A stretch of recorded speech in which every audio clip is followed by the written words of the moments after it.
Hey, God, I'm going to try to not scream so I don't cause an echo. How are you? I'm doing okay. How are you doing?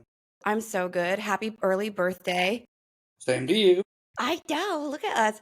Okay, I have a real question because I thought about this the first time I came over and your parents made me lobster tail and steak. Mm-hmm.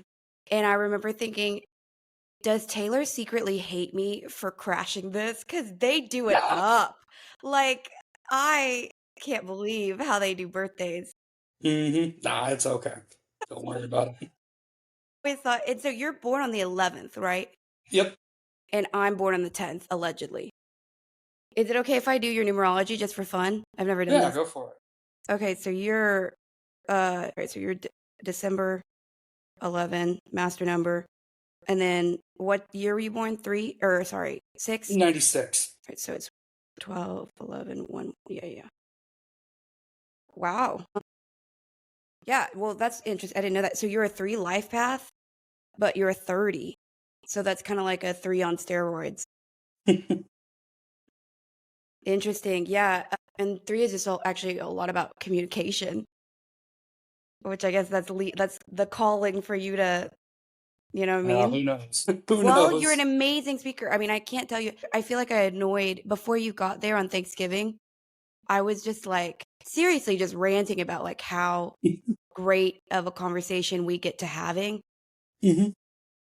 And I remember I even told her, I was like, just because we don't really do that while we're eating and drinking and having Yeah. fun, it's like been such a cool thing to explore with you because you are, I often, and this is an arrogance thing on my end, I know it for a fact. I kind of always think I'm like a really good thinker and a really good speaker. And talking to you, just the way that you articulate yourself, I'm always like, dang, all right, here we go. And I love that. Like, it's great. Oh, okay, so I have a question about the birthday thing.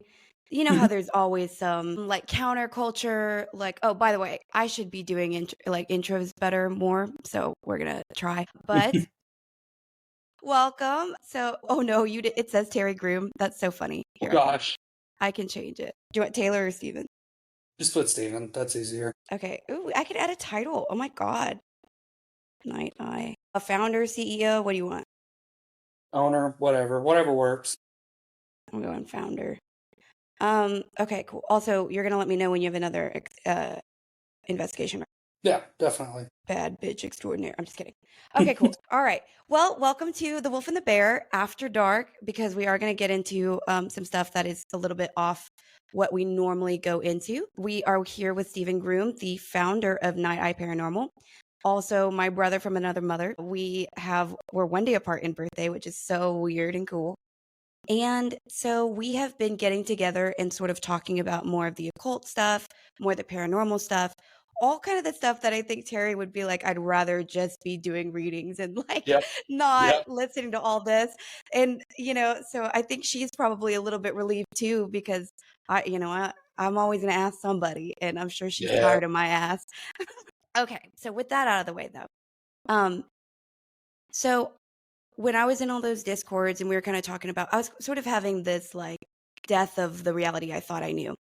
Who Mm-hmm. knows really how accurate any of that was necessary or anything. But there was sort of this idea that the whole birthday song, have you heard this like theory that the birthday song is actually sort of like a spell, a curse?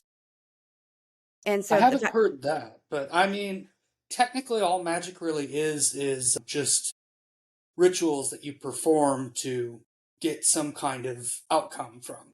So, I mean, it can kind of fit, I guess. well, It's just people a were standard saying that ritual. like the fact that you blow out your own candle. Mhm. And there's sort of that, like, I don't know. I thought it was a very interesting perspective. I was wondering if Yeah, you'd I ever heard that. can see that. I've never heard that, but it makes sense a little bit. But anywho, okay, so today we're kind of going to get into sort of your perspective of magic, and I would love to sort of go into some of the biblical stuff with like the keys of Solomon and kind of go into what that story was really saying that he did because I'm very curious.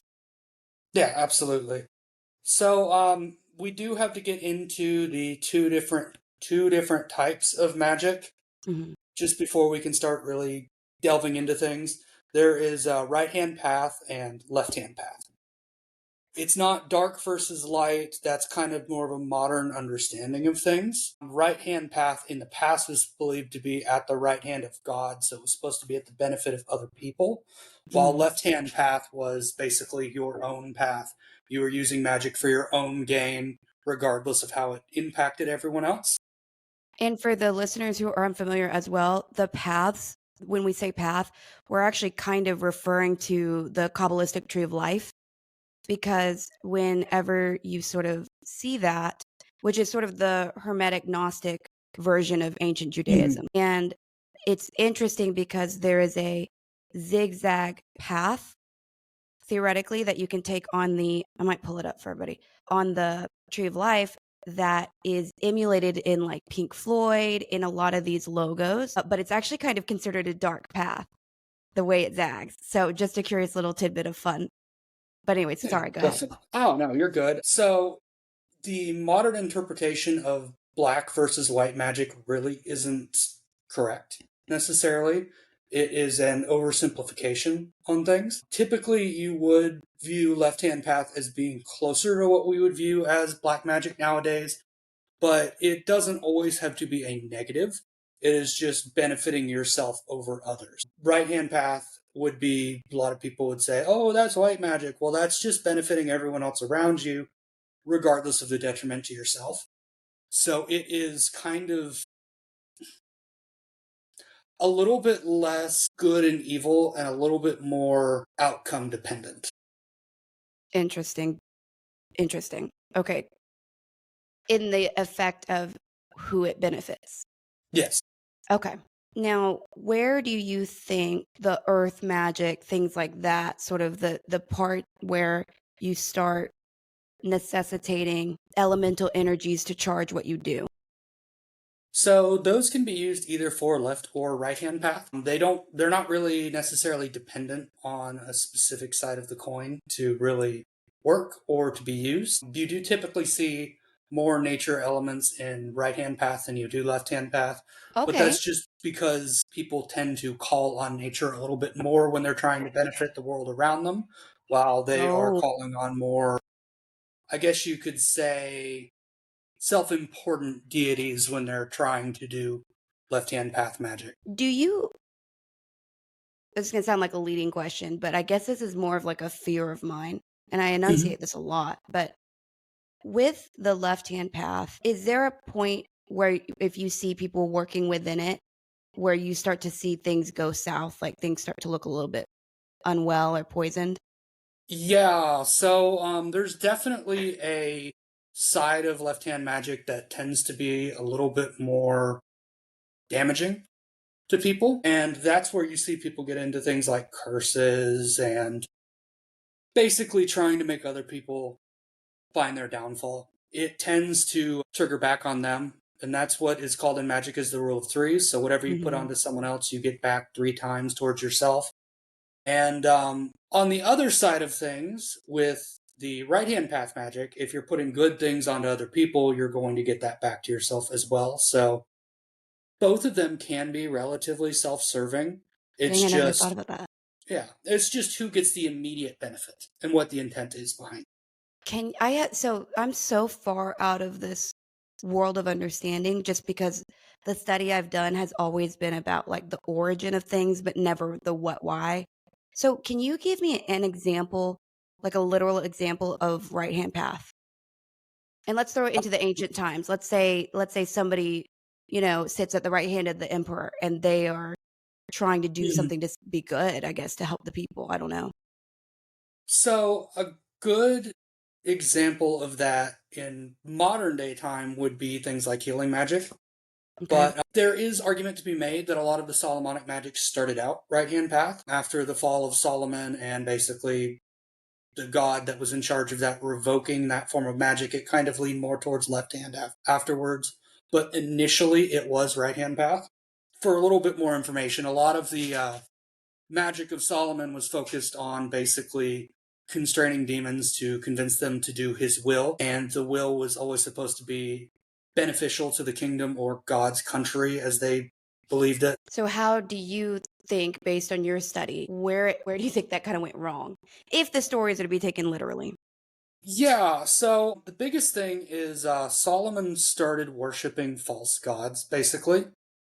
And that's where the magic Which one? it's very debatable. It's been kind of lost to history, honestly. Everything that I've read kind of points towards one of the older, more, I'd say, Gilgamesh era gods rather than modern false gods during that time frame. But when he started doing that, all of the magic that was given to him by the main god that he was worshiping was taken away because he made a slight against them. Mm. Guess you can't do And that. when, yeah, yeah. And when it was taken away, basically everything that he was using to keep them under control kind of went away, but he still thought he had some level of control. Mm-hmm. And it all went to hell, basically. So why do they call them the keys of Solomon? So they're supposed to be keys into understanding the magic that he was using.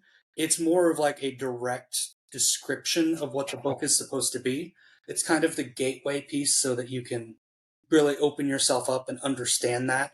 Although nowadays it's not What? really useful. So just out of curiosity, all I So looked up those was sigils. Solomon sigils. Yes. So those are not the same things as the keys. No, they are not. The keys are the actual books. Oh, okay, sorry. Yes. Forgive my ignorance. I just No, don't you're know. good. You're good. So why do people sometimes get this like tattooed on their body and stuff? The key of Solomon. So it depends on which one Mm, specifically. That specific one is more of a protection overall kind of sigil. mm-hmm. There are so many sigils, though. I mean, Really? just looking at what you're scrolling through right now, I mean, there's probably a couple hundred on that page. Everything represents something different. Everything represents other specific things. That one is, kind of one of the more common ones for people to kind of lean towards. Mm. I use the Solomonic triangle personally for a lot of my stuff. It tends to be kind of a protection against demonic. Now, a lot of That's these what you have images, that tattooed on you, don't you? yes, I do. Yeah, I Right on my remember right this. I ankle. remember this. Yeah, yeah, yeah, yeah. Cool, cool, cool. Dang. So, okay, when you go through like all the, I mean, really, you can find it in the Asia stuff. You can find it in a Mm, lot of the Vedic stuff, right? But when they talk, and actually, I was just talking to your mom about this kind of. It slipped in during our podcast this morning, but mm, we were talking a little bit of the seven seals, right? mm, Speak about it in the Bible, blah blah. But it's also in like astrotheology. I mean, it's basically saying that when we choose to incarnate here, we mm, have to pass through these seven influences, correct? And each influence, each vibration is essentially tethered to my understanding of it is to what we appropriate to the planetary energies. mm, So there would be like a Venusian seal, essentially. And there's a lot of beauty there. There's a lot of things that we find passion about, et cetera, et cetera. Some mm, people would say that's the Lucifer's particular mm, energy of that beauty in the music before he fell, or maybe even still. But mm, so when we think about the responsibility of that, right? That we've got to deal with not only our goals to get things done here in this world, but we're mm, sort of at the mercy of the way that these interact with each other astrologically. And, I do see, I've read enough charts to where I see some stuff that is like wildly explanatory in sort of a forgiving way.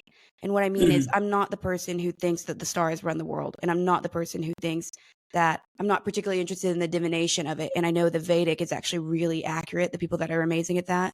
So I know that there is something there. And I do think that there are some predictive cycles that the mm, stars can, map, right? And I know that sounds really woo woo, but I've talked to enough people. It's kind of like doing mm, the mediumship and the psychic thing. It's like mm. you have to do it with people Yeah. enough times to see, dang, because I went into learning charts to debunk it. Like I wanted to be Mm, like, this is so dumb. And then over time you see like certain insecurities. You're like, you didn't do that to yourself. Look at this stuff. Like, and for that to be like, for instance, and this is kind of a weird thing about free will, mm, But there's a marker in, and if anyone knows astrology, they're going to murder me because I may be not the most well versed, but I'm studious. I'm studied in it. Mm-hmm. But there's a placement called the Chiron placement. And it's sort of that wounded, Chiron was the wounded healer, but it sort Mm-hmm. of denotes an area of life where it's going to kind of be like a burr under your saddle. And it's sort of going to be a challenge to heal. It's almost going to be a focal Mm-hmm. point of suffering. That sounds really dramatic, but it's not really. So, for instance, if you have a Chiron placement in the second house of material wealth, you might either be really materialistic or you might struggle to keep money. And mine is in my fourth house, which is sort of the family and foundation. Mm-hmm. And my point with that is to say, which came first, the chicken or the egg?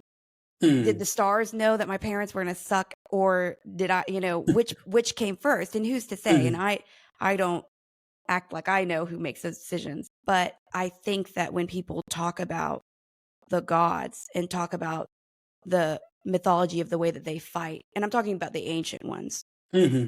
I think that there is definitely something to those who prescribe that to activities at the time of astrological events. And it is weird to think if we used to be much closer to spirit and much closer to the land, do you think it's possible that we were much more influenced to those things than we are now? We're just kind of disconnected. I think it's actually kind of the opposite. Oh, interesting. Please explain. So, since we are more removed from them, we are also not really able to recognize when those things are Mm, influencing us, as opposed yeah. to in the past where you could recognize it and you could kind of step around it in a way. You Hmm. could make your decision based on more logic rather than what your specific birth signs and all the other stuff recommend you do, essentially. Yeah. There. I haven't studied this next part because it's so arduous. Like it's a lot to. It was already a lot to kind of learn when I did. Mm-hmm. But there's this thing. It's gonna sound so dumb, but it's literally called a time lord, Mm-hmm. and it's over a year, right? So this is so complicated, but there does seem to be some truth to it. So if you want to Mm-hmm. understand what the next year holds for you, there's this thing called a year of perfection, Mm-hmm. and it's the focal house. But it Mm-hmm. doesn't really matter. I thought that that's what mattered. I thought that, oh, if it's the fourth house, you're going to be working on family or stability. Mm-hmm. But it's actually figuring out who runs that house planetarily and then what that planet is doing all year. So if Mm-hmm. it's poorly aspected with everything, it's going to be a little bit of a tumultuous year potentially.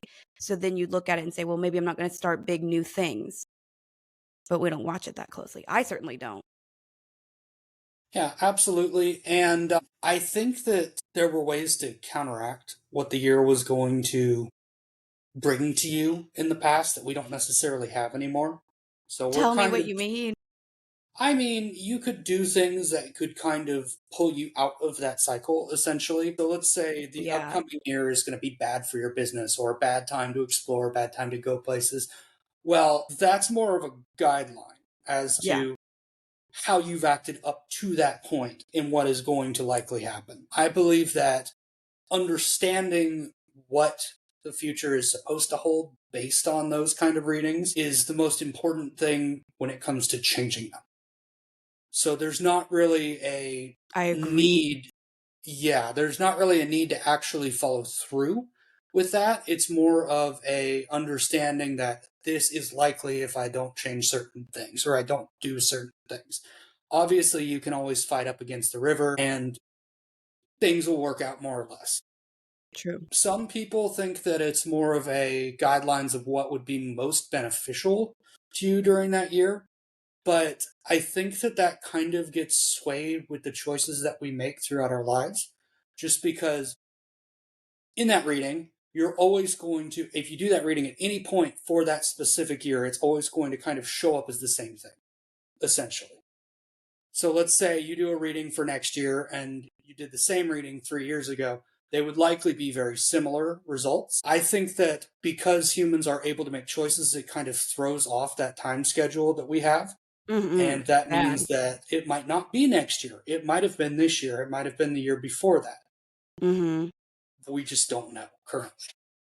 I feel a little bit a little bit kind of, and the irony is obviously what I do, what your mom does, basically what you do, even though you're not super client facing, but you're sensitive, but I Hmm. remember when I was training with Terri, I was dating people and I was never, I mean, A, I thought it'd be rude as all hell because she's my teacher and not there to give me free readings all the time.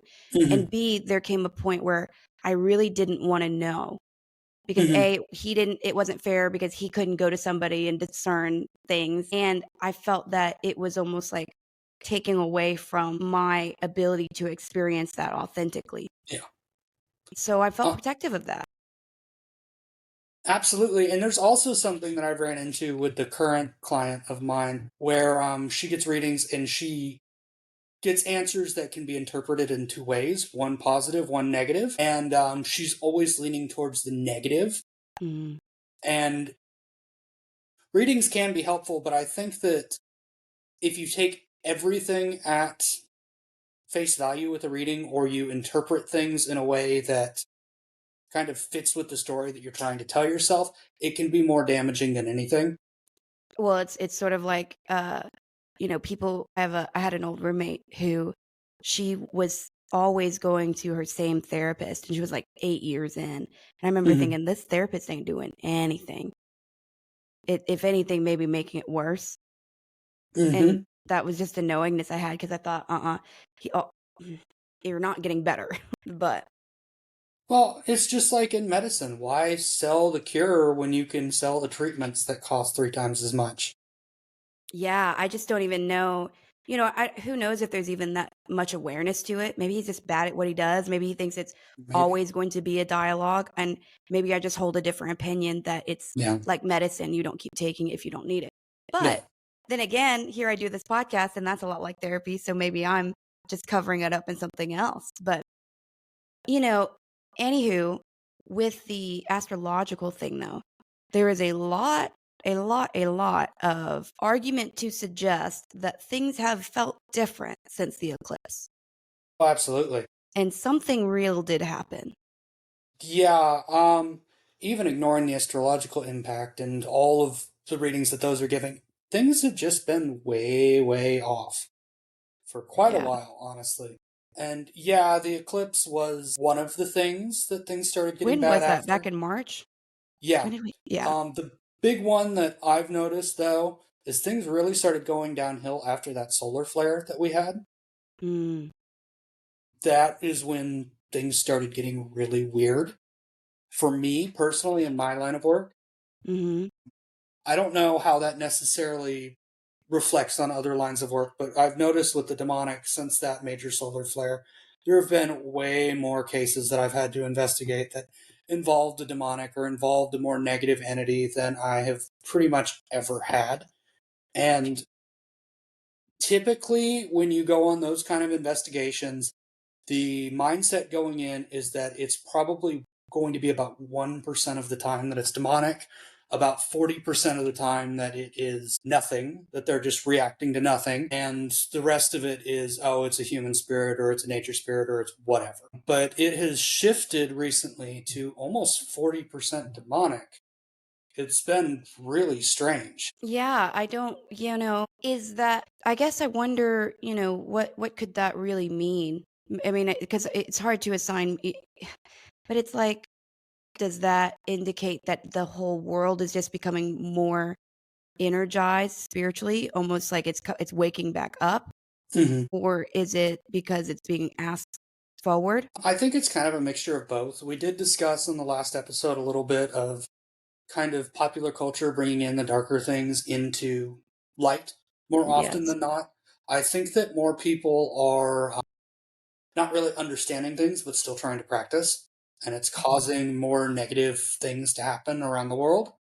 But that being said, I think that it would be a falsehood to fully blame humanity for it as well. I think that there is something else that's going on behind the scenes that we just don't know about, and we Mhm. probably never will, Mhm. that is causing a massive upsurgence in these kind of things. Well, I'm about to jump off the deep end and probably lose maybe some credibility, who knows. I believe that there is something being managed about our sun. So I don't know that we are getting either the full authentic expression or there's something off. And there's lately, a lot of farmers have been posting these videos where the sunflowers aren't even facing towards the sun that we're being shown. It's something, there's a lot of interesting things happening to manage our electromagnetic reality. I think that a lot of people are doing readings over, and it sucks because it's right over DFW as well that it's happening. But there seem to be these surges of electromagnetic pulsings that begin in the evenings and go through the night. And they are really a lot to do with some of the 5G towers. So these pulses are measurable. People are getting their own utensils. And I think that there's probably an argument that they're making us sicker. But we can't really do much about that. I think there's a reason that they told us lead paint was bad. So I'll leave that, there. But I would say, like, without turning into a complete, like, survivor, because I'm not a survivor. If the apocalypse breaks out, it's good knowing you. I'm not working that hard to survive. I promise you. But there's things that I'd probably participate if I had a home that was mine. And, there's things I would do because we are just being assaulted through vibrational attacks. And that's not even to say what's going on with the sun or like why that's acting weird. But what's your gut say about any of that? My gut says that it's probably everything all at once, honestly. Me too. I think that it is difficult to point anything at a specific direction. Yeah. And even if we were able to, I'm not sure there's a point.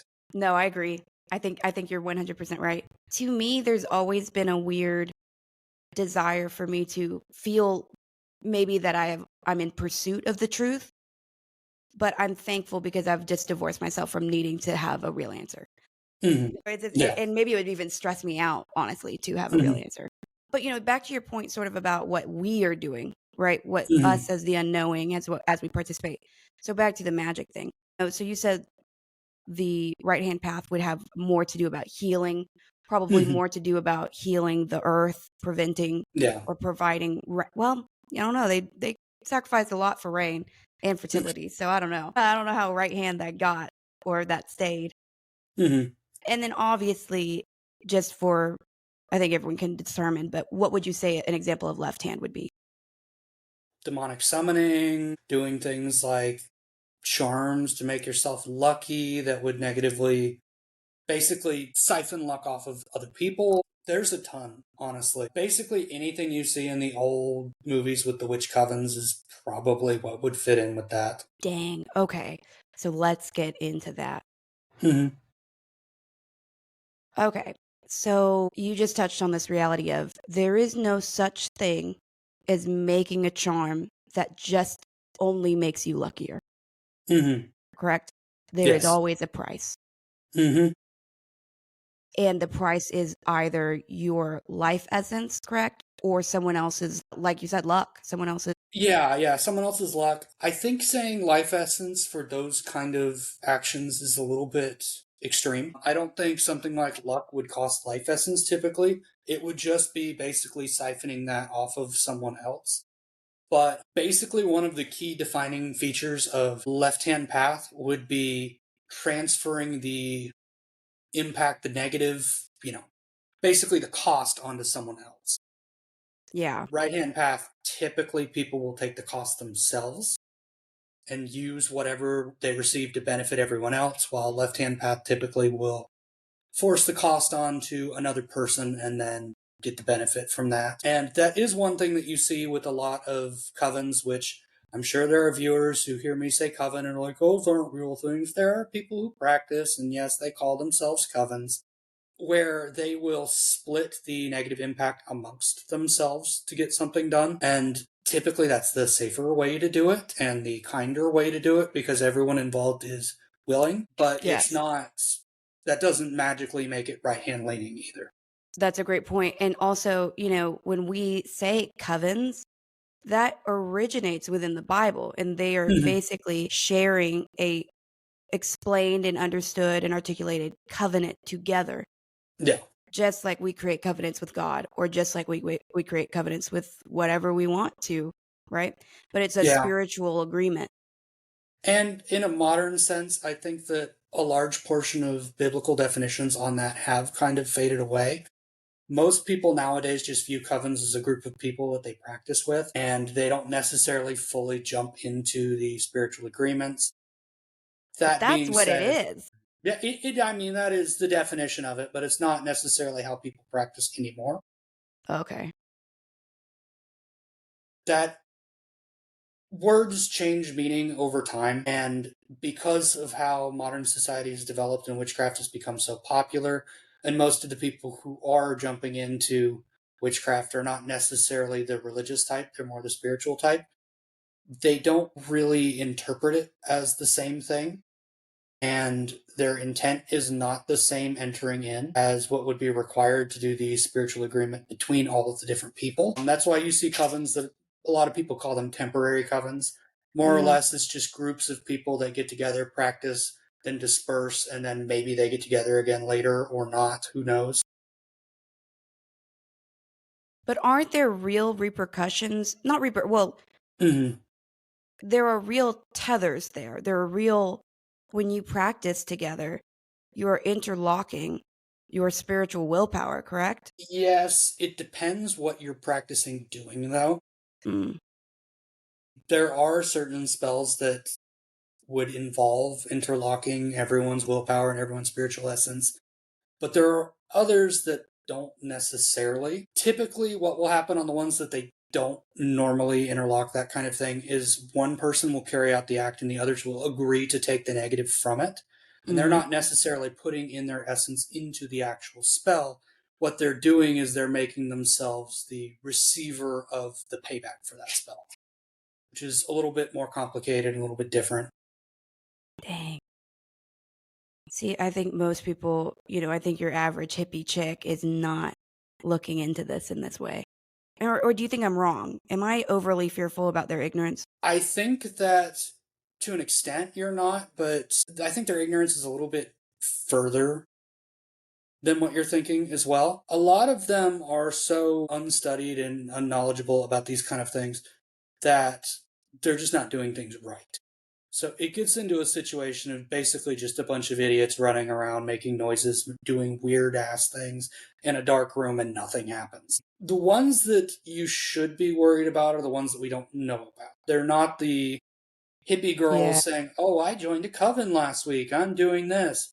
Well, their coven might as well just be a slumber party, honestly, because there's probably not anyone who actually knows what the hell they're doing there. They're just kind of playing around. Mm. But on the other hand, the people who don't tell you that they're in covens and the ones that are practicing behind the scenes are definitely more nefarious, more knowledgeable as well. Well, I feel like my guys just reminded me of a prime example, and I remember talking about it in like one of the earliest episodes with Terri. I don't know, it was just so harshly on my mind. There was this thing that became TikTok popular, Mm-hmm. and it was, have you heard of this? It was the egg reading thing. Okay. And so what Terri and I kind of wound up discussing was, and I don't know anything about that, but I have guides and they tell me a lot when I don't know stuff. And I couldn't figure out why that bothered me so much. And then it was sort of given to me that when you are doing that process, it's actually sapping you of creative energy. It's sapping you of ingenuity. So there's more going into that Mm-hmm. capturing Mm-hmm. than anybody was being told. Yep. So now you've got all of these people doing this because TikTok told you so. And there's real repercussions for that. Yeah. And then they are just like doing that. And there's a lot of very real, I feel like very real, like witchcraft procedures Mm-hmm. that are being popularized that are dangerous enough because of what they're instructing people to do. And so it isn't so much like, oh, these people are going to be intelligent. No, they're all Mm-hmm. just going to get together at the slumber party and steal from themselves their creative potential Yeah. and then crack it into water and tell each other Mm-hmm. what that means about themselves. Mm-hmm. It's like, I what are we can doing? I can see that, but typically for those kind of people, they're negatively impacting themselves with it. It's not something that necessarily reflects on society at large. True, true. But I just mean that it's sad. Yeah, There yeah, is no, enough it's information to absolutely be sad. dangerous. If you want to get into kind of the more dangerous things out there, I mean, look into Randonautica. That's What is that? weird. I would pull it up right now on your screen. So it was popular maybe 3, 4 years ago. There is a lot of argument to be said that it's kind of just randomly spewing out GPS coordinates, but there's too many weird events that happen during that. Already has occult sigilism. No, absolutely, yeah, the owl. Um, it's one of those things that basically people have made really, really, really stupid things really popular, and it just isn't reasonable at all. What is it? Is it like a cult? I'll give you a better explanation in person because it's easier to fully describe on a one-on-one. But basically, what it's doing is you're supposed to imagine an intent for your trip, and then it will show you a place that will bring about that intent. Basically, A if trip? I'm What do you mean? like, it's actually traveling to a location, Okay, okay, like okay. physically traveling there. And I mean, yeah, it's benign if you're saying like, oh, happiness, and then you come across a field of sunflowers or something. But you see people who have ran across things like, I want it to be death. And then they go to an abandoned house and, there's like dead freaking rats or something. There was even a story of someone who found a dead body on it. Mm-hmm. Um, and the problem with it isn't that it's not a situation where it's random in Mm-hmm. any way. I mean, you're not going to randomly want to find something related to death and then have a pin put you exactly on a dead body. That's just not how the world works. Mm. I mean, yeah, if there were hundreds of millions of people doing this every single second of every single day, yeah, that would happen eventually, but this was kind of fringe. I mean, Mm.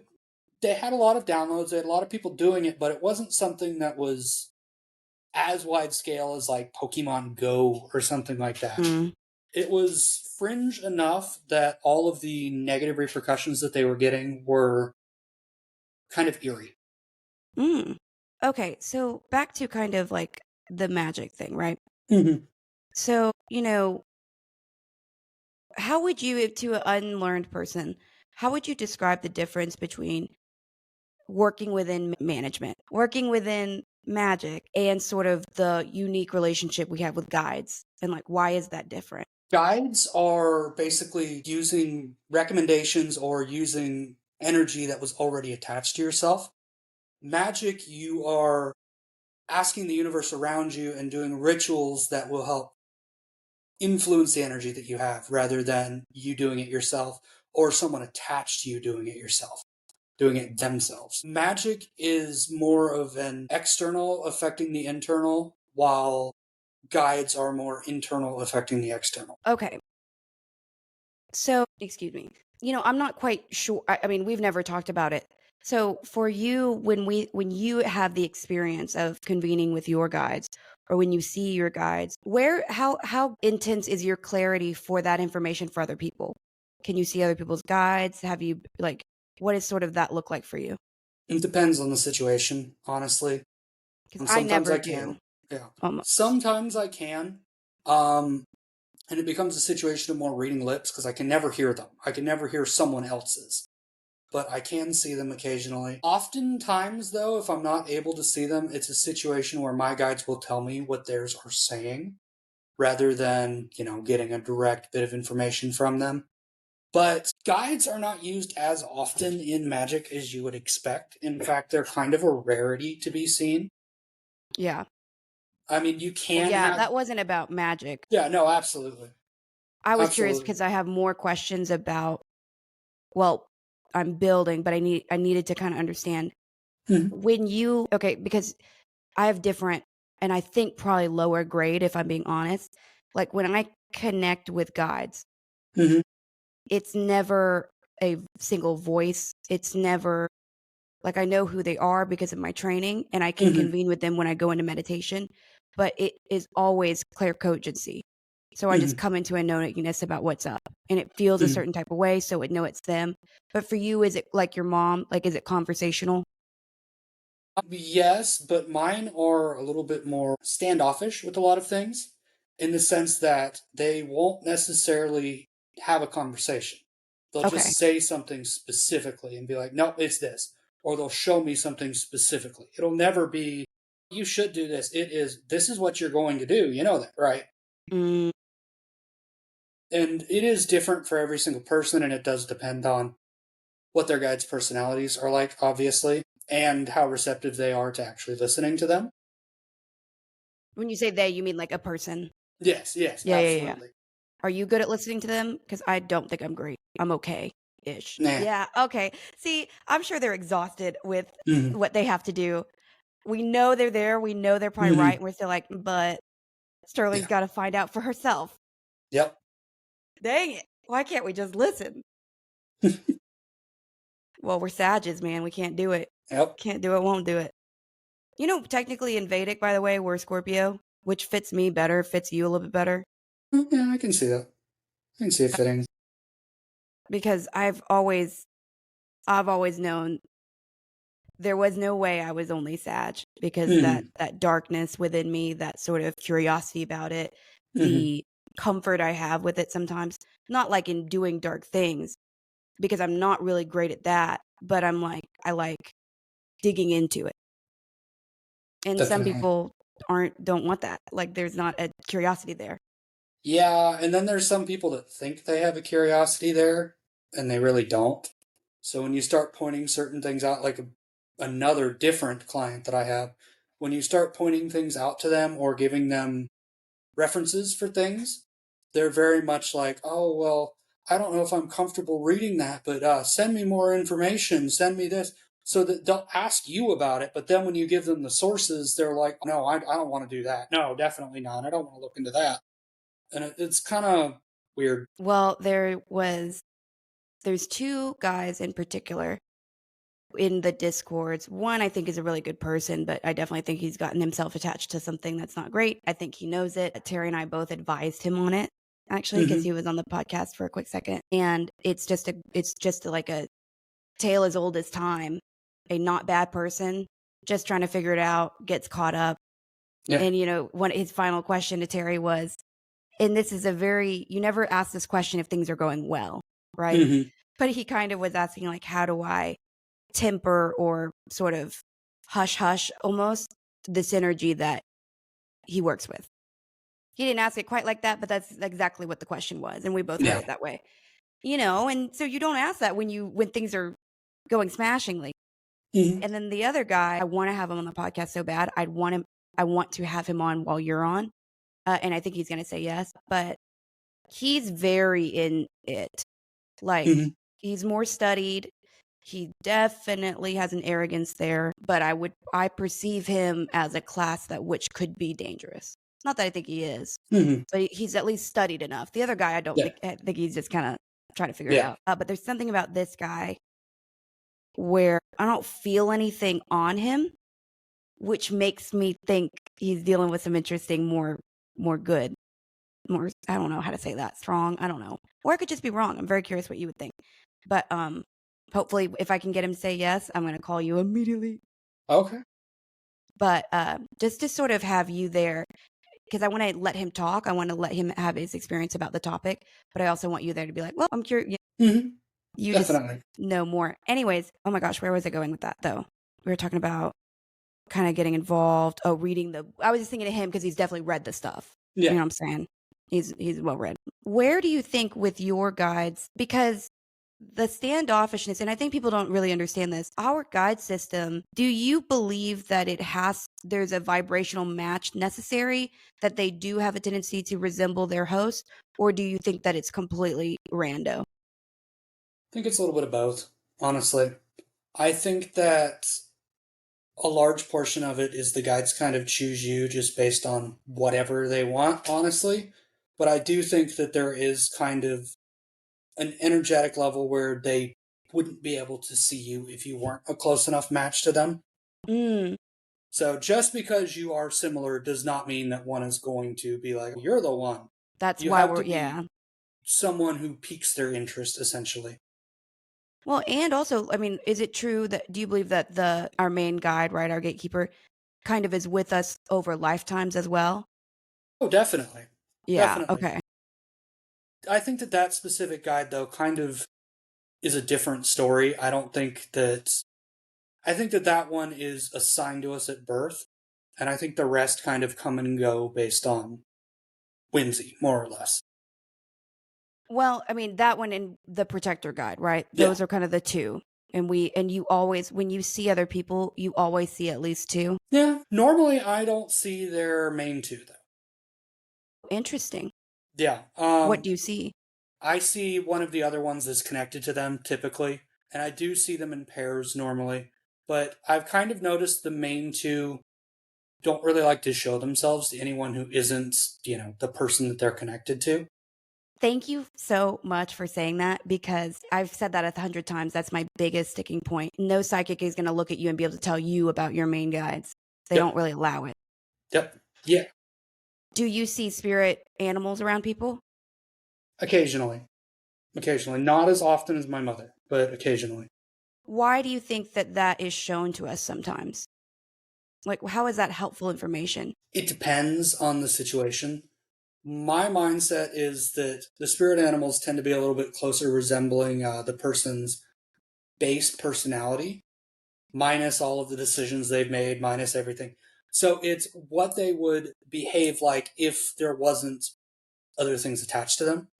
And I think that sometimes it's important to know that. And the only way to really know that is to see what their spirit animals would be. And there are situations where it's kind of like, either tell them to follow the path that they would do if they didn't have any preconceived notions, or tell them to avoid it completely. Avoid what completely?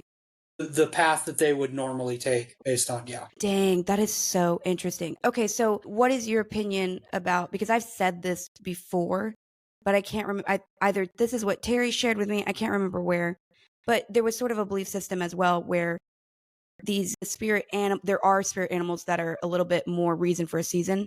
Mm-hmm. And they are there to support what energy you do not have or that you need help supporting. And so is there accuracy there or no? I can see that. I wouldn't necessarily call, maybe to an extent. Mm-hmm. It's kind of like a coin in that case. You have one that represents you and one that doesn't. But I also don't know if I would necessarily call the one that is the opposite of you a spirit animal. I think I'd call it something else, and I'm not 100% sure what that would be, honestly. But I think saying that that's a spirit animal is very reductive in a way. Interesting. Reductive in that you don't, you believe it's much more than that? I mean reductive in the sense that you're basically missing kind of the point if you think of them as spirit animals to an extent. You are basically just making them be another thing that's connected to you rather than an actual impactful. It's very difficult for me to explain exactly. No, but I love it. Please, thank you. Mm-hmm. Help me understand what you like. Yeah. I just think that if you call something that is supposed to be your negative a spirit animal, it's ignoring a lot of things that you could learn from it. Wait, when you say it a negative, what do you mean? Negative as in the negative version of you, the opposite of you to an extent, the things that you don't have. Well, I guess I was thinking an example would be this, for instance. My spirit animal is a bear. Mm-hmm. Right? But there's an argument to suggest that what I really needed at a young age was that strength, that endurance, that perseverance because of my surroundings and my upbringing. And so I guess that begs the question, there seems to be sort of the supplemental thing. Just like, for instance, angelic energy as a guide. That just means that someone got real messed up in their childhood. Or what you're kind of saying is no matter what, I would have had a bear energy. And I believe that there is truth to that because of the first time that my main guide ever showed himself to me, he was wearing a bear pelt and then never once again. And so I think he was basically saying this is something we have in alignment. So I think where the difference in our thought processes on that is I don't believe we have just one. I believe there's one that's our main, but then there's another that represents the things that we don't have that we might need. I think that the initial one is representing the things that you do have, but kind of human life in general has kind of sullied it to an extent, kind of gotten rid of it. Just your circumstances kind of dictate that that's not going to be as prevalent. I think that the initial one is more of your base instinct, and as you grow or experience more things, your base instinct kind of fades away to an For you, extent. would that be the horse or the raven? Not sure. Interesting. Not sure. I don't do much work with spirit animals, honestly, mainly because it doesn't really fit in with the set of things that I typically work with. That's I fair. mean, doing investigations, doing demonics. I'm not really the type of person who does readings by No, any no, no. means. Yeah, I'm asking, I guess, sorry, because I've never gotten to ask you these questions, not because I feel like I love just hearing your opinion on things. Like, because they're always very well thought out. Like, you're never just pulling out of your hip. So, moving forward through, okay, so spirit guides, spirit animals, right? These are things that we are sort of, they fall on the we don't got to ask for them, we just have them. Like, and thank God. There are capabilities and potentials that, well, they are realities that we have the potential to go and investigate relationships with. Do you feel, when did you sort of have your first experience with the spirit guide? And did you even know that that's what was happening? Because I know you said you and your mom, like, no one was really talking about stuff like that in the household. When I was very young, I did. I had no idea what it was. It was just kind of an entity that stood in front of me and basically more or less told me what to do and then left. And I was like, okay, that was odd. I never really. My Well, you, first meeting wasn't intentional, at least. It how wasn't old were you? sick. Okay. Dang. And was something scary happening? Well, the actual event was kind of frightening initially because it Yeah. was just kind of out of the blue. Yeah. That being said, those kind of things happen to people who typically wouldn't seek them out. And Yeah. during that time frame, I know for a fact I would not have. Yeah. I think that my experience would have been a lot better if I was trying to meditate and trying to get it to come out. But it was very much just a, whoop, popped into my room. You're not doing this. Okay, bye. Popped out. Oh, okay then. What were you not supposed to do? I can't even remember, honestly. Wow, It that's was so so long interesting. ago. It was probably Dang. something really stupid, though. Well, right. I mean, Yeah. but that's so unique too, because that is atypical to show for them to show themselves at such a young age. Mm-hmm. But they did with your mother, so I mean, her circumstance was a little bit different, but similar, but same bloodline. Okay, so fast forward sort of into a period of time. When did you sort of decide that for you magic was real, and for you this was something that you wanted to understand more? With the magic, a lot of it was initially stemmed from trying to understand why certain demonics were in certain places and trying to figure out how to remove them. And that went downhill essentially into me reading tons and tons and tons of books on it, trying to understand. And I think that the biggest thing that kind of stuck with me and made me kind of go, okay, I understand, wasn't so much that it's never like, oh, I created fire. It's never like, I created this. It was kind of the older understanding that magic was just personal rituals that you would carry out that would kind of bring positive things into your life. And it was prior to biblical times. It was early Egyptian periods where they would do different rituals just in their household. That would be like, I have to, put out this incense at this specific time, or I have to make the bed at this specific time, or not be in the house at this specific time, every single day. It was kind of more learning that magic in the past was seen as a beneficial habit rather than an actual active decision to cast something. Okay, more of like a way of life. Yes. Would there be an argument to suggest that magic or that essence, that sort of controlling that active energy, because it is right Mm-hmm. there, if harnessed, it's active. Is Mm-hmm. that something like the ether, or is that something kind of like the force? If you go into Star Wars, like it's like, is it everywhere and then people can use it, or is it from within? What do you think? I mean, it's a little bit of both. It's everywhere and it's from within. I mean, I was once reading a book and their explanation of magic was the energy with the earth and the individual operates.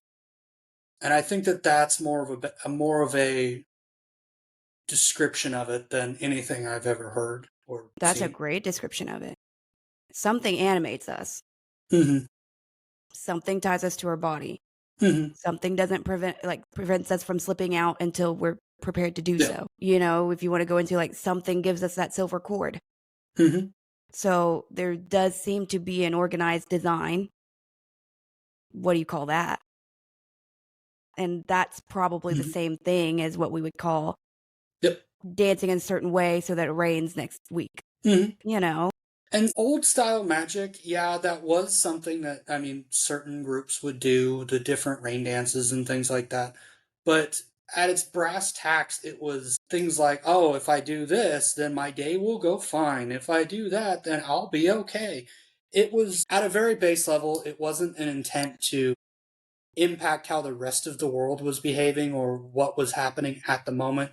It was a habit that was meant to impact how your life was going at that moment. Obviously, eventually it became what we think of as magic now, which is all the rain dances and Native American tribes and things like that.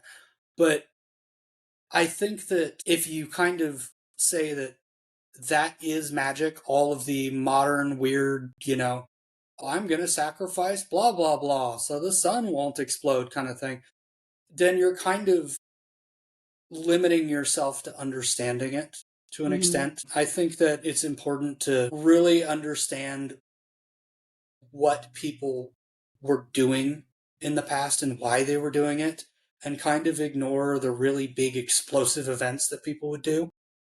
I mean, most of the old grimoires, at least the grimoires that were familial based rather than like written by some government or some powerful entity, tend to just be things like, oh, you'll have good luck if you put this coin in your sock.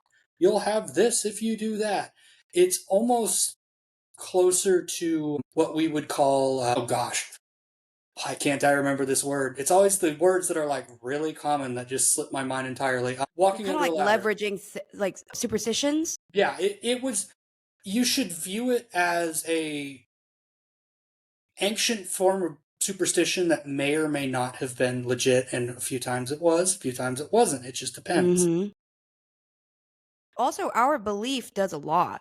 Yes, it So, for does. instance, if your grandparents and your parents say, "Hey, man, put this in your shoe," Hmm. you can kind of manifest that to feel and Yeah, be lucky. absolutely.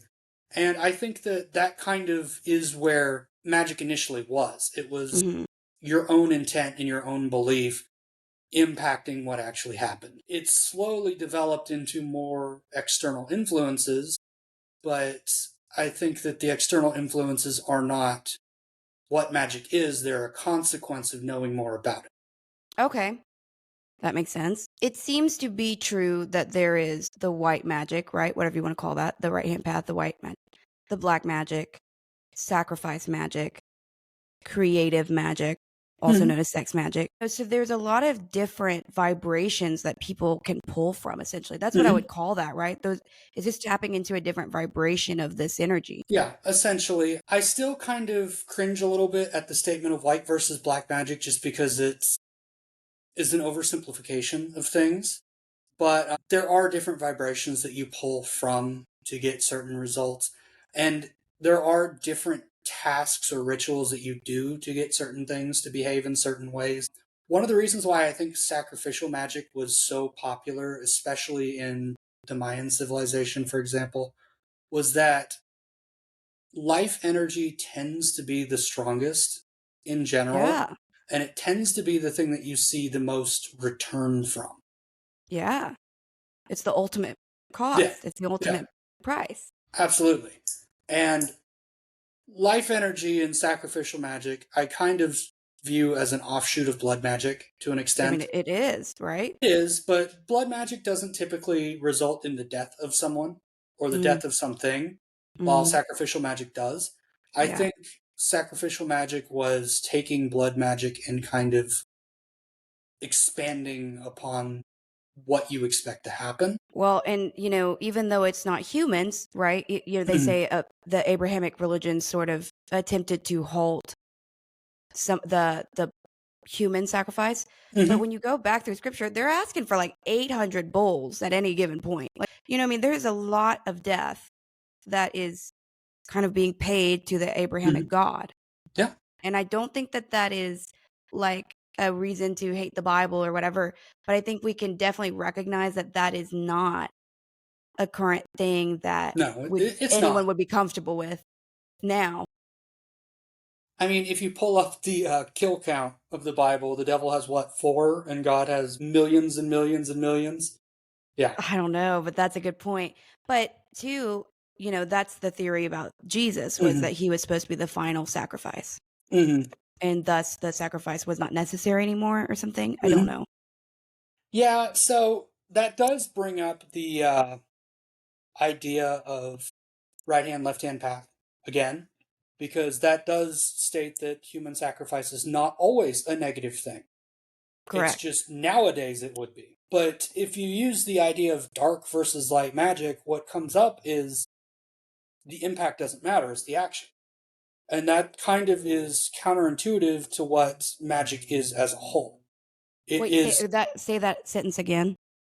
if you are using the white or black magic mindset, it removes, basically what it's doing is it's saying the impact of that spell isn't what you're looking at, it's the actual I ritual see. that was used to take And place that's to cause that backwards. impact. And that is simply not really the case with a lot of magic. The impact is what determines its worth. It's not, well, I had to do something negative to get this result. Well, there are so many other things that have to be taken into account on that. I Mm. mean, was the person who, if you're doing sacrificial magic, was the person who was involved in the sacrifice willing? Mm. I mean, that would immediately change that. Was the intended results good?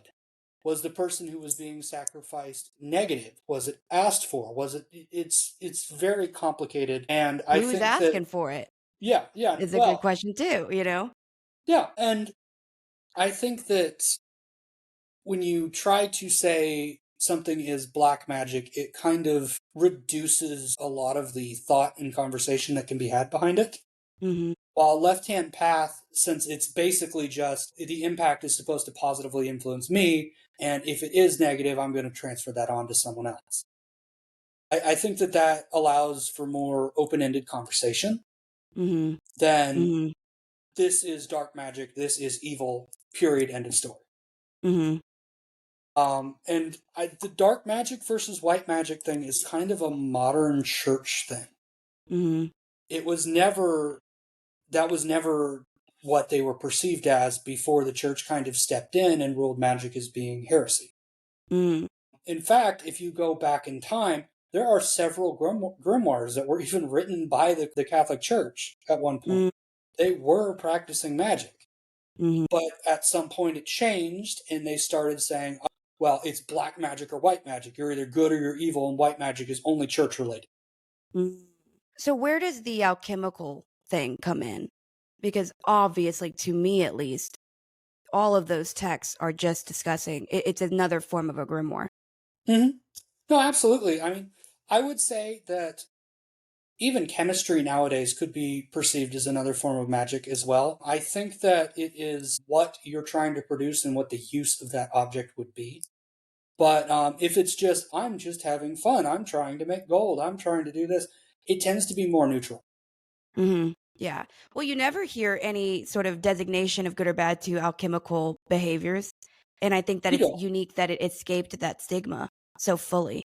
Yeah, absolutely. One of the reasons why it escaped that stigma was because there is legitimate science that can be used to represent certain things in alchemy.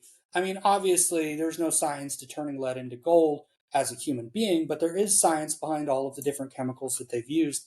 And there are modern discoveries that we still have that were only made available because alchemy was a thing. Right. Yeah, absolutely. And I think that alchemy, because it was, to an extent, alchemy is taking things that already exist and trying to change their form. That is basically the definition of it. So you're not using energy or things that people can't see. You're using things that are very, very physical and in front of you. So it was difficult to say that using the resources that you had on the earth that, according to the church, God provided was evil. So they kind of just ignored it to an extent. True, but wouldn't there also be a suggestion to say they were very good at concealing their goings on? Like, I don't know that it was just overtly. Oh no, they absolutely were, but they also weren't the people that they were sending, inquisitors after either. True. Yeah. I mean, there Well, was that was kind much of later in time, right? well, absolutely yes, but still, to an extent, they were never the group of people that were looked down upon.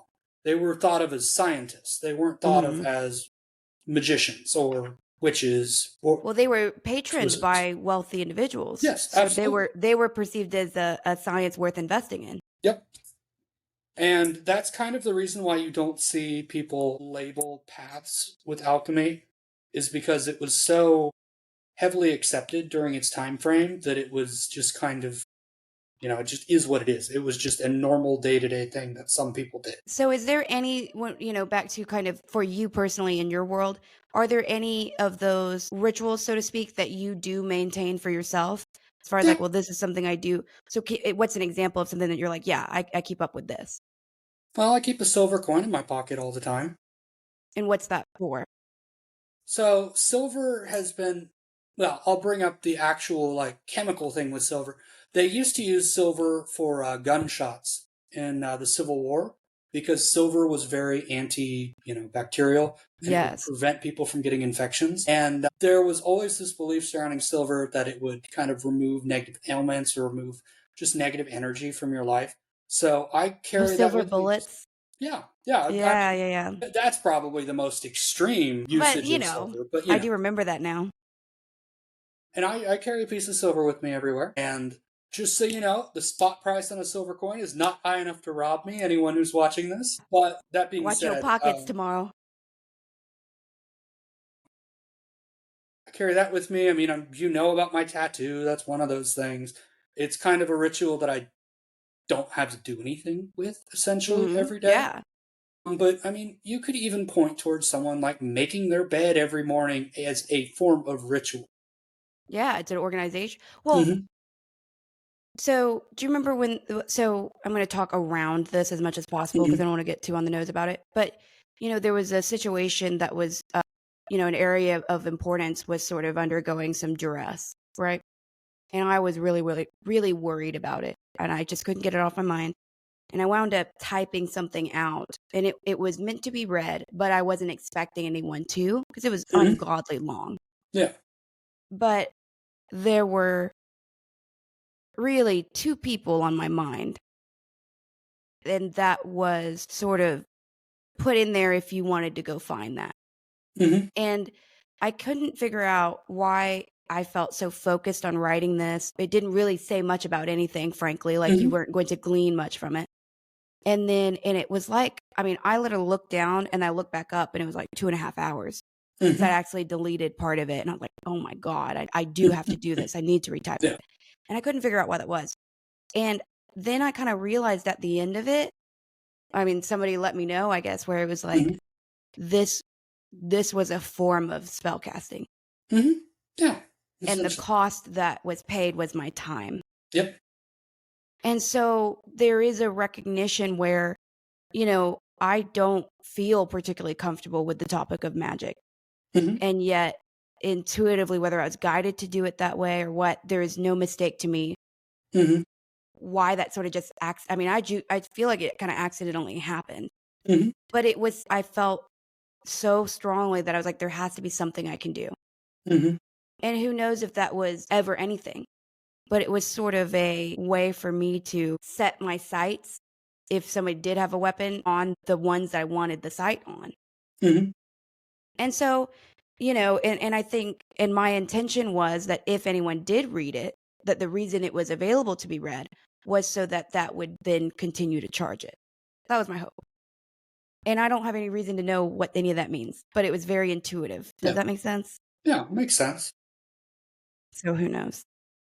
So I think the biggest fear of magic, because you did mention fear a little bit, Mm-hmm. comes from all of the different movies, all the opinions of the church, all of the different modern day things that we have that are put out there that basically kind of steer people away from doing it and kind of convince people that every ritual, every magic, whatever is evil.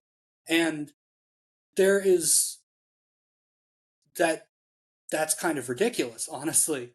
I mean, everything that you do in your life on a regular basis is a ritual to an extent. Even going to work is technically a ritual. And magic is really just the outcome for doing those rituals. If you really want to get down to the brass tacks. Really So, quick, I have to tell you what just happened. hmm. Let me make sure it's open. Okay, I was about to freak because like my AC, nothing is on, and the whole room has been entirely still for a hot minute, and then my foot, it felt like a huge breeze just ran over it.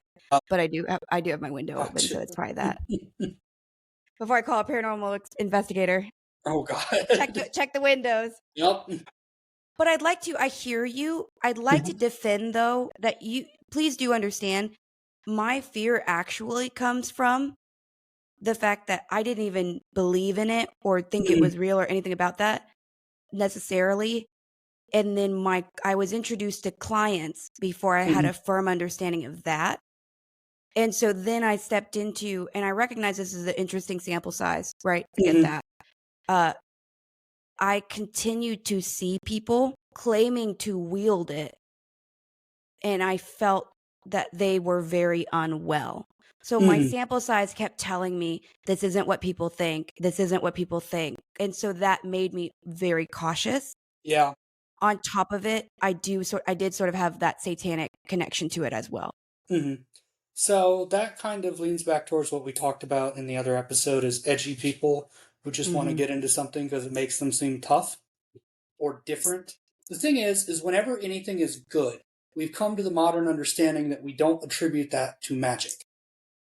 Because magic has been stigmatized to the point where everything that is magic is evil. So if you do something that benefits someone else, that's not magic, according to modern belief. But that Interesting was point. never That's just what thoughts it and was. prayers. Yeah, absolutely. Good point. Excellent point. Wow. So all these clients that you're seeing, you're never going to have one that approaches you and says, I'm I do healing. I'm a magician. You're never going to hear that. Because magic nowadays is viewed as something negative. But you will hear people say, oh, I give blah, blah, blah a curse because of magic. Yeah. I mean, you could, if you really wanted to, and you actually took the time, even guides are technically magic. Right. Even readings are technically magic. Magic is whatever Reiki have is magic. Yeah. So it's not, there's no pure evil behind it, despite what the church wants you to think. I think that one of the modern day issues is that because we have become so individualistic as a society, that people are only grasping onto the things that benefit themselves Self-serve. Yeah. without looking at the issues that those present. And that is also why you have a lot of people who are like, oh, I practice this magic, I practice that magic, I do curses, I do blah, blah, blah, blah, blah. Just because, I mean, people just want to be different, honestly. People just want to have something unique. Well, and they want control in a world that feels very out of their control. And I can't demonize people for wanting control. I just wish they were a little bit wiser about how they went about it. Because like you said, and I would love, love, love, love, because I read about this and I've been warning people about this for a long time on this podcast. But break down for me how you would describe the Law of Three. We're going to need an entire episode for that one. Dang, really? Because we can put okay, then let's save that because I do absolutely want to get into that because I've described it in a very rudimentary way. But yeah, okay, cool. We can definitely, that would be an amazing episode. Okay, cool. I will say though, all of the Native American rituals, I mean, you would attribute all those to magic even prior to any kind of conversation about it, correct? Native American magic? I just am not very familiar with it. Okay. But when you think of the Native Americans, do you think of negatives? Do you think of very dark things with them? Is that the first thing that pops into your mind?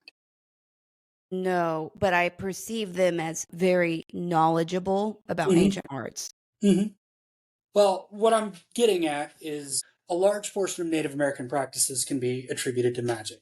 And if magic was entirely evil, there would be that stigma with the Native Americans as well. And it would not be, True. oh, they're these wise practitioners. It would be, oh, they're these evil individuals who do certain Mm. things. I mean, yes, there is darker magic that's used amongst the Native Americans.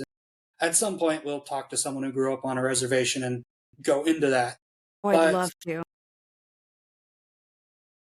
it just, why is it we're ascribing magic as negative to everyone but the Native Americans? Well, I mean, I don't think people are. I think people are looking at druidic tendencies as, something to be brought back and remember, like I truly think that I might be in the minority as far as the caution I feel towards it. I don't know. You look at a lot of the religious people, Yeah, they're yeah, that's a good point. terrified by Yeah, it. And I mean, look at the percentage of religious people just in the United States, for example. It's significantly higher than non religious people. true. And they would probably all have the same opinion that magic is evil. But then you'd bring up the Native Americans and they'd be like, oh, well, they're That's a great interesting. They did point. all these things. They're so smart. No, It's not, excellent point. yeah. I mean, it's not a situation where I think that a large portion of it is ascribing evil to the people that are like you rather than the people who aren't. And this idea that it would be a negative thing for you to do it, so everyone who does it has to be negative, other Mm, than the ones who mm, are basically worshipped for it, or I guess worshipped isn't the right term for the Native Americans, the ones who are respected for mm. I mean, that's an excellent point from the perspective of really shamanic journeying. it. Mm-hmm. Like, what is that really? You know what I mean? Like that's a meditative state where you really are affecting your own personal energy, Mm-hmm. potentially affecting where some of the energy is stuck, right? So a Mm-hmm. retrieval method is present there as well. So it's a lot to do with healing, Mm-hmm. obviously. So that's kind of awesome. I've never heard of a shamanic journey where you're going out to cause trouble. Yeah. I'm sure it happens, but it's one of those things where it's like, all right, well, but you're right. It's no different. And I think that's something where I had to wrestle with that thought recently. I talked to you about that Mm-hmm. recently, where it's kind of like, okay, what is the difference between somebody who signs a deal with a demonic energy and becomes psychic versus somebody who didn't? And how is that Mm-hmm. different? Well, I had to work for it a little bit. It didn't, there's things, and I don't, that's hard to enunciate to a person who would like to just say that it's all bad. Yeah. I think to answer your question though, things that appear instantaneously and easily are almost never appearing through good means. I agree. That's hard to, yeah. Yeah. And you kind of went into that on the episode where we were talking about the angels kind of and how Mm-hmm. hard it is to sort of get them to show Yep. up to do their job almost, so to speak. And I'm not, Yep. please, dear God, don't strike me. Like, I am not complaining about angels not doing that. I'm just saying, like, there is an expectation that you pay a price. Yep. And I'm starting to realize that that really is the defining difference of good and bad magic, Mm-hmm. essentially, is my price to be in connection, be closer, quote unquote, to the veil, is that it took time, and I paid your mom. It took resources. Mm-hmm. You know what I mean? And it didn't happen overnight. Yep. And I did have a bloodline propensity to it. Mm-hmm. So there's all these reasons that are present, but I would be lying if it didn't occur to me when somebody would say to me, or, well, how do you know you're talking to who you think you are? Mm-hmm. Because it's like, dang. Well, the biggest difference is are you giving them exact answers? Are you being like, no, this is exactly what's going to happen? Because if it was a demonic that was causing that, it would be honestly more powerful for one, but it would also be more direct.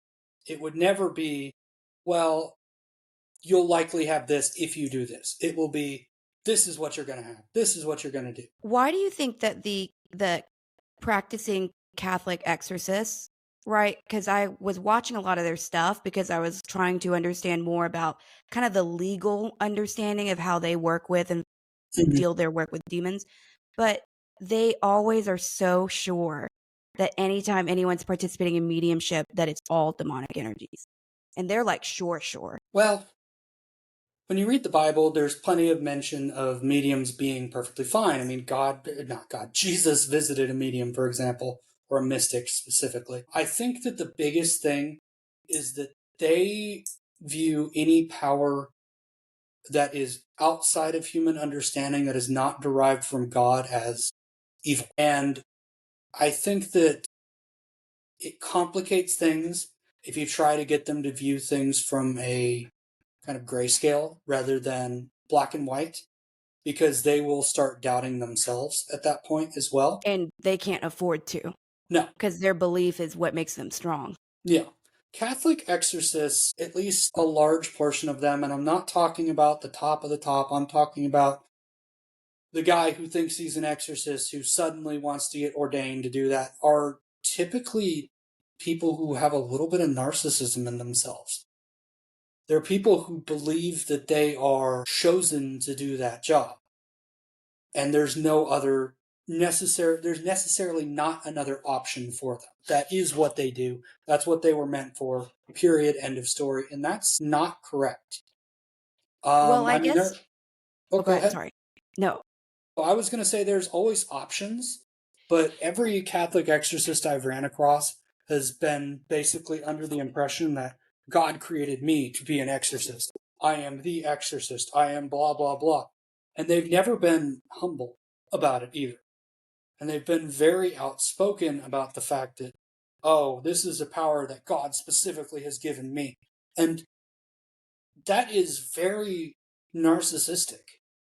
I mean, It's just like the sigils and what was the title? Emo or narcissistic?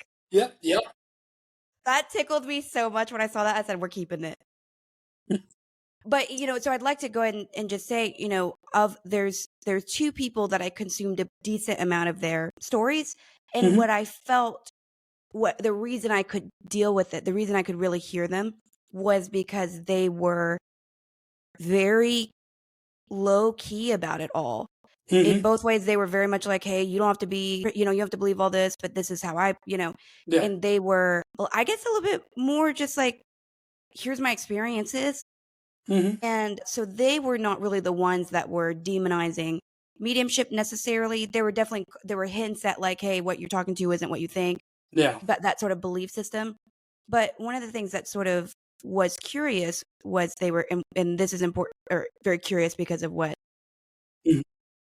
your cousin does. I can't believe y'all are cousins. But he said, when he would go into penitentiaries, he would say all these people who are just like, could barely string together a regular sentence in their regular time are suddenly basically swearing at me in scriptural language, and trying to tell me where my authority is and what I can and can't do. And, that basically it was like, these were not even who they were anymore because my presence was so offensive. Do you believe that that is a reaction one could get in that circumstance? Or do you think that that is blown? It's definitely a reaction someone can get.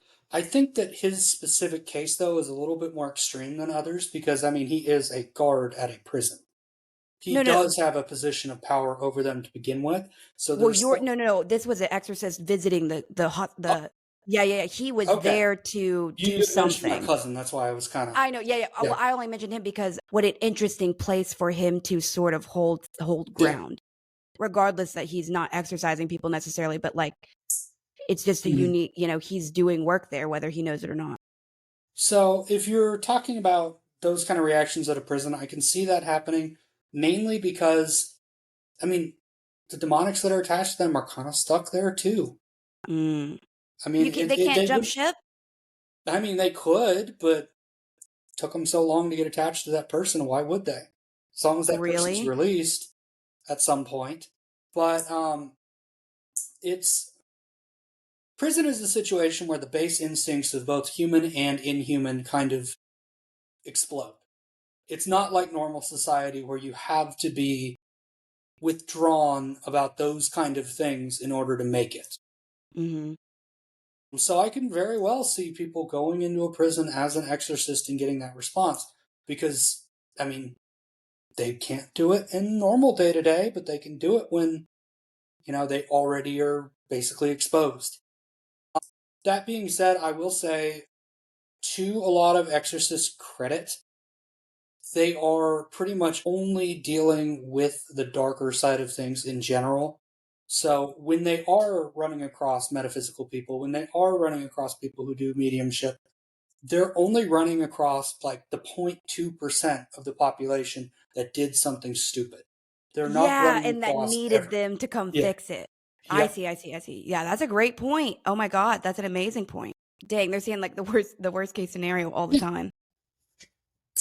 But I will say, Would you perceive yourself sort of as an exorcist in the work that you do? it's complicated. I think the word exorcism has become so intrinsically linked to the church that it is. I would not call myself an exorcist necessarily. Okay, how would you describe the way that you essentially engage these energies? Through study and practice rather than through belief and worship. Okay. There are huge, huge cases of exorcists not doing any research into what's possessing that specific person and just praying and saying, oh, well, that got it, that got rid of it. And I'm not going to say whether or not that actually works, but I will say there have been a lot of freaking people that have had exorcists done that I've had to go investigate 3 weeks later because shit got worse. Mm-hmm. It doesn't always work. And I think that there is a large misunderstanding amongst those people with that. Mm-hmm. I would say exorcist is kind of one of those, almost like a curse word in my mind. Whenever I think Interesting. of someone who is very intent on getting something done, but has done no research into the topic or has done no individual research into that situation, I always think exorcist. Okay. And I mean, it is kind of sacrilegious to say, oh, they never get it to work, blah, blah, blah. And that is wrong. Sometimes it works. But more often than not, the ones that work are the ones that have some kind of research into it rather than just, I'm going to tie this person down to a chair and I'm going to do an exorcism on them. Well, the thing that these two in particular that I really the reason I was Mm-hmm. listening at all and valued what they said was because they were really deeply, deeply acknowledging the spiritual realms. Mm-hmm. Like there was a knowingness. Like I've never really seen anybody from a religious background speak so clearly of yeah, there are rules here. It's basically like legal work. Mm-hmm. They know the laws backwards and forwards. It's up to us Mm-hmm. to understand what our laws are, sort of, and to kind of just acknowledge that this spiritual warfare is happening at any given time. Mm-hmm. Yeah, there are outliers in the exorcist community, and I mean, most of them still won't like the metaphysical just No, right. because, you know, they're of the impression that if you're not talking to God, then you're talking to a demonic. There's no ghosts, there's nothing like that, there's no spirits. Everything either goes to heaven, hell, or, limbo. Period. End of story. What do they? Because forgive me, maybe this is my ignorance. Do they perceive limbo in a synonymous fashion as we would perceive like the astral, or they don't even consider it's like that? It's not at all like we would consider it. Wow. See, that's so interesting because like the astral is kind of like a fact. I mean, I know that sounds weird or like, but it functions reliably.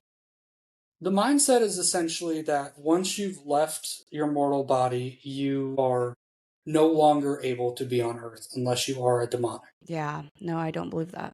And that is where a lot of their beliefs come from on everything is a demon, everything is evil. And that is a problem with the church in general, is everything they don't understand is evil. I mean, you go to any metal show, you'll see people picketing outside of those. I mean, hell, I went to a freaking Under Oath show at one point, which is a very, very Christian band, by the way. And there Hmm. were 30, 40 people outside picketing how evil they were and how satanic they were. And it's like, dude, have you seen the lyrics? No. No, they're not. Yeah. I mean, I don't agree with them, but no, they're not evil. Well, and It also for is. the listeners, when we say the church, a lot of what we're discussing as well is kind of the like we're thinking like Nicene Council stuff. We're thinking like when the perspective on these topics were rewritten. Mhm, Because I feel like a lot of I mean, I don't maybe I just don't spend a ton of time around people who are quite overtly active in religious practice per se. mhm, But I mean, Terry is a Christian. I mhm. believe in a higher power. Like there are things that I believe are true, but I think it's a bunch of yes and. Yeah, and when I specifically mean the church too, I mean as an organization, kind of a general thing, rather Yeah. than the individual. There's always going to be people who don't behave the same way that the organization does. But the biggest Well, problem we are is, in alignment with the yeah, church in some no, ways from the perspective of we know that there are mhm, angels. We mhm, know that there are demons. So we're not really arguing against them necessarily. There's a very exclusive practice that is mhm. interwoven in their belief systems. I will say it is kind of ironic when it comes to the church, though, because the same people who say that everything is evil are also the people who are slowly moving towards the side of demons aren't real. There's no such thing as demons. Everything is love and light. God created it this way. And it's really, really weird to me I because think that's someone by will say design. something like that and then in the same sentence be, talking about, Slayer, how evil Slayer is, how evil this band is. I mean, the majority of the members in Slayer, if I remember correctly, are Catholic. So, no. Well, the thing too is I have always believed because I've had three very, very raised very religiously individuals in my life through my life, and they were all very, very gifted. Mm-hmm. And so I have always said, even before I trained with, even before I really knew what I was saying, I always had a belief system that even if you, no matter if you're raised in an Islamic faith practice Mm-hmm. or if you're doing anything that is stretching and using the spiritual muscle, Mm-hmm. you're going to be in alignment Yeah. a little bit more than the person that isn't. And so then I think that was what was always curious to me was like, I had an old friend that you met that used to come to dinner, Mm-hmm. and she was raised Free Will Baptist. Mm-hmm. So they were just praying all the time, every time, everything. And Mm-hmm. she had gifts that would have resembled psychic behavior, and so that's okay if you're Mm-hmm. part of the congregation and you're considered gifted and touched. And I think that's great because I think it's all true. But you do, I used to always wonder like, oh, why can't I, like, why am I not like them? And I Mm-hmm. had no idea that later in my timeline there would be sort of a opening of Mm-hmm. that door. So I used to perceive that as very enviously, even though I didn't know I believed what they were. I just knew it was interconnected. I do find it kind of interesting too that really the only religion that is super against intuitives in general is Christianity. I mean, Mm, Islam is not against them. Even Judaism isn't really against them. And then you look at all the different Asiatic religions and different beliefs over there, they are not only not against them, most of them practice it. mm-hmm. So it's very telling to me that the religion that doesn't practice it regularly is the religion that doesn't like it, That's typically. fair. That's an interesting point. What are your thoughts on whenever Terry has said that somebody is actively working with like Mother Mary or actively working with an archangel? What does that really mean Well, my opinion is that those spirits, entities, whatever have you, are not in one place at one time? at one time. They Right. are spread out throughout large groups of people. So when someone is working with them, I don't really take that as they're, lucky, special, whatever. I take it more as that's just one of the people that happen to be in that spiritual path. Yeah, that cohort almost. Yeah, pretty much. I think that once a lot of people pass, they kind of realize to an extent that the spiritual side isn't really evil and it isn't really a negative. And I think that there would be no use for Mother Mary or an archangel to work with someone who was narrow minded against what does exist and what is available because they wouldn't be able to get very many things done, typically. Mhm. Mhm. And I mean, whenever I hear, oh, this person's working with that, I don't really feel one way or the other about them, honestly. Mhm. It's just kind of, oh, okay. Yeah. No, that makes total sense. I guess so then when we think about like we kind of talked about with the guides and that there's probably an attunement to something, Hmm. right? But I guess so much of that is what done in the unspoken unconscious world. So how are they able to sort of act with us when we aren't particularly like how much of the time are they not able to have an impact because we don't even believe that they're there? Or does our belief even come into play? All the time. Okay, All the help me like what does that look like to you, do you think? If someone isn't receptive to communicating or understanding that something is there, they'll just ignore it completely. And I mean, I imagine that that can get very frustrating on the entity or spirit's part, but everything is free will. Mhm. So it is up to our decision being in the world of the living how we're going to live our lives. So it's not just is what it is. I'm sure every single human being on the planet has had something try to come converse with them at some point, and only a very, very, very small percentage of them actually listened or actually understood that what was going on was happening. It just is what it is. Mhm. Dang. That kind of puts us up against a hill, doesn't it? Mhm. Well, I mean, imagine if all of the different biblical events happen nowadays. What do you mean? Every single person, like, would say Noah happened now. Well, Noah would be in a nut house and we'd all be drowning. Mhm. Mhm. Yeah, well, I mean, then you kind of get into the cryptids that are detailed out in the Bible. That's always fascinating to me. Um, I'd love to understand more of that. There's so many Mhm. things that I feel we have breadcrumbs to, but we'll never have an answer to. And that kills me sometimes. But I have to just, disconnect from that because I'm I sure want to there'll be an know. answer at some point, but there'll be an answer at some point, but it just won't be in our lifetime, pretty much. Do you think when we die, we can peek at it or we're not allowed to? I think we can peek at certain things. I don't know if it's not allowed to. I think it's just so much that you can't really see everything.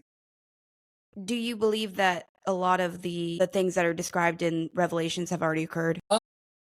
Because Terry said yes, and I thought that was interesting. I think that that's kind of a sensitive topic. My response to that would be yes, but that doesn't mean that they were specifically tied to revelations either. Sometimes those kind of negative things occur and then it just fizzles out.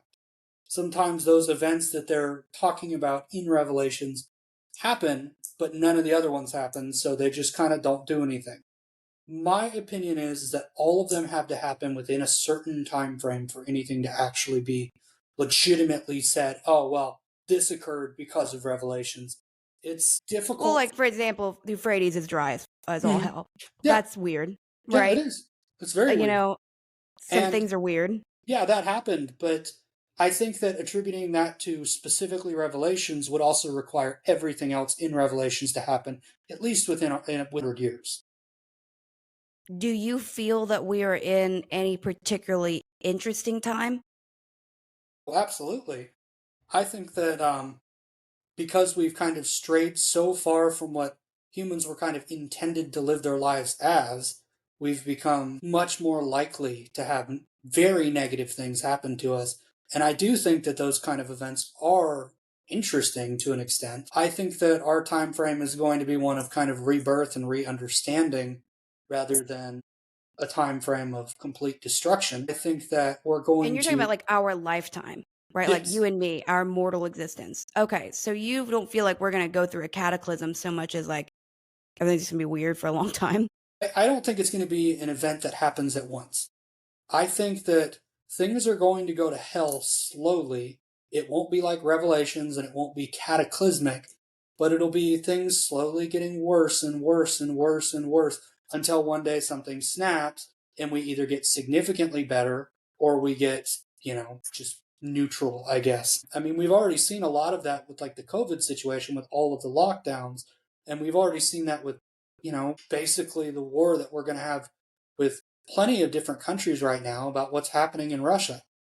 I mean, a lot of people are saying, oh, well, that won't happen, but yeah, it probably will. You're looking at one country that is trying to essentially take land that, even if it was theirs at one point, is not theirs anymore. And we're basically, more or less, the major thought process for what would be going on with a lot of the people are just give up the land. Well, when that happens, it's going to keep getting worse. So I do think that we're in a situation where everything's going to slowly devolve and get significantly worse. But I also think that that's kind of always the case. I thought so too. Yeah, I think you're absolutely. I don't know that anybody in our recent history has experienced anything that one could perceive as a forward growth, good momentum. Like, right, like we have controllers over our world right now, and they are very motivated in not really showing us much of what's true. But I was thinking, there was a whistleblower who knows if this is real, but it certainly gave me a burst of hope. But he was sort of talking about how he had been present and a participant in some of the looking glass experimentations, and that the reason it was shut down and hidden so aggressively by the government was because every time that they would look, there is an active timeline convergence. And he basically was like, every time we try, this was always the answer. And it basically is sort of a revelation of the lies that are sort of over our world. And so he said, so to them, they always treated that like that was the end of the world, and they would do everything they could to stop it. But he was like, but in a reality of a sense, that is, and it's unbeatable, he said. So no matter what they would try to do, and they were always, he kind of was like, they were always trying to figure out how they could adjust something so dramatically to change it. And apparently they were not able to.